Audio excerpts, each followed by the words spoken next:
We have some fantastic news here on the issue of the criminal justice system. BBC explains the U.S. Justice Department will phase out use of privately owned prisons, citing safety concerns. Contracts with 13 private prisons will be reviewed and allowed to expire over the next 5 years. Quote, they do not save substantially on costs and they do not maintain the same level of safety and security, Deputy Attorney General Sally Yates said, explaining the decision. The majority of U.S. prisoners are held in state-run prisons. On Wall Street, the stocks of private prison companies declined sharply after the news was announced. By Thursday afternoon, Corrections Corporation of America stock had plunged by nearly 50%. An Inspector General's report released this month found that private prisons saw higher rates of violent incidents and rule infractions in comparison with government-run institutions.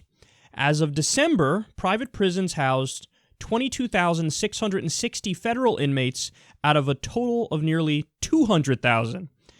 And then they also say here there were 94,365 prisoners being held in private facilities overseen by states in the year 2011.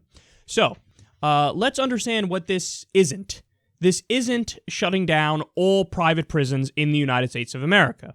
What it is basically shutting down over time, over a 5-year period, they're going to let all the contracts expire, shutting down all the private prisons that are part of the federal system.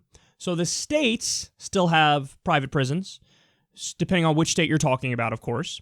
But the federal government now is going to phase them out. And again, that means shutting down 13 different private prisons.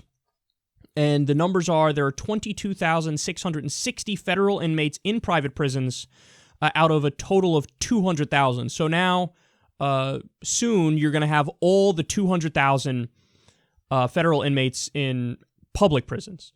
So this is a gigantic step in the right direction. When I heard that the stocks were plummeting for private prison companies, here's what I thought. Good. Fuck them with a trillion dicks and a trillion dicks from hell. Fuck them. There's a huge problem, a systemic problem with private prisons. The incentive structure is beyond fucked up. I mean, you want to talk about a poor incentive structure, oftentimes we talk about when you have private health insurance companies. Because how do they make their money? Well, the way they make more profit and pad the bottom line is simply by denying as much care as possible. So you have an incentive problem where they're incentivized to deny care so that they can make more money. So this is why in some areas, obviously not in all areas, in some areas, you know, a private company that wants to make profit, the incentive is perfectly fine. If you're making video games, you know, or if you're making cars, why not have the profit motive there? There's really not as much of a perverse incentive structure. You need regulation, but it's not a perverse incentive. Well, when it comes to the health insurance industry, this is why virtually all other modern nations have a single-payer healthcare system. The government is the insurer. And also another area where it's perhaps even more obvious is you can't have for-profit prisons, you fucking jackass. Why? Because then the people who run those prisons, what are they going to want to do? They're going to want to lock up more people. Why are they going to want to lock up more people? Because that's how they make more money. So, for example, private prison lobbyists go to politicians and they lobby them and they tell them, hey, here's some money. Why don't you make some more shit illegal? I'm not kidding about that. So they want to make more things illegal so they can lock more people up and they can make more money. One of the things that's been happening recently is undocumented immigrants. If you catch an undocumented immigrant committing a crime, it used to be the case, you know, back in the day, okay, you have a procedure and you're gonzo. you're not in the country anymore. So that's a way where you're overall saving resources, right? Because they committed a crime, so I have no sympathy in the sense that I'm not going to say you could stay here if you're an undocumented immigrant and then you commit a crime. If you're an undocumented immigrant and you come in here, that's a different conversation. But if you do it and you commit a crime, okay, I have no problem with you leaving. And I want you out. Well, now they're saying, no. An undocumented immigrant commits a crime, we're just going to hold undocumented immigrants in private prisons and keep them there, and because we can make money from that. I mean, think about that. And also, just the term private prison is very misleading because it's still taxpayers funding it. It's just now you have, public money funding it when the institution says, hey, we are private. We have to abide by fewer rules that apply to the public prisons. and we have an actual profit margin, and we can put the money in our pocket.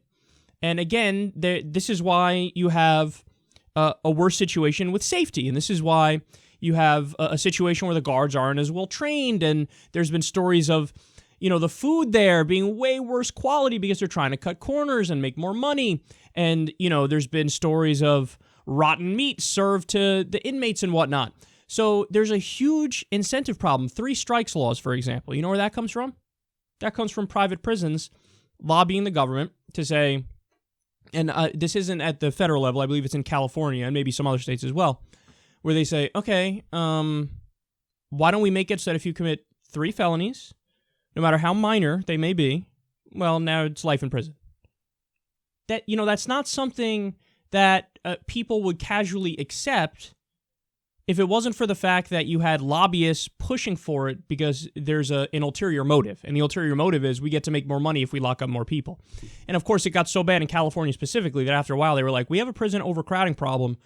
We got to start releasing people, dude. We got to start. And they have. They've released a lot of nonviolent drug offenders, which is a good thing. So I cannot tell you how happy I am about this because it's a gigantic problem and nobody even really pays attention to it.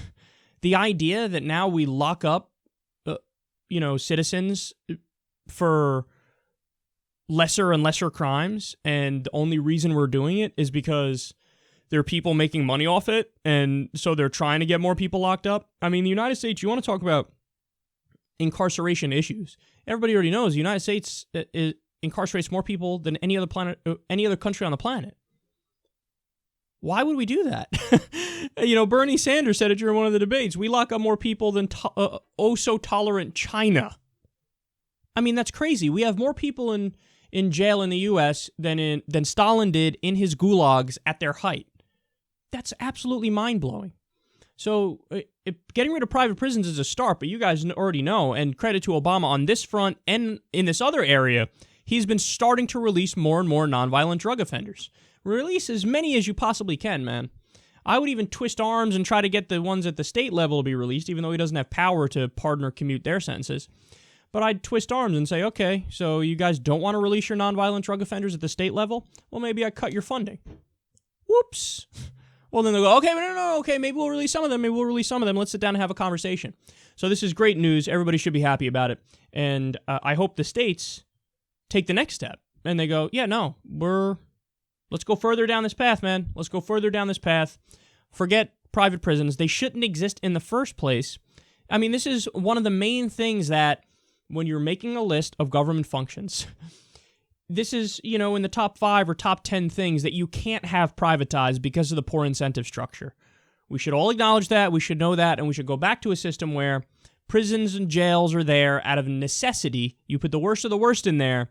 And no, you don't privatize it so people make money off of it and therefore want to lock up more people.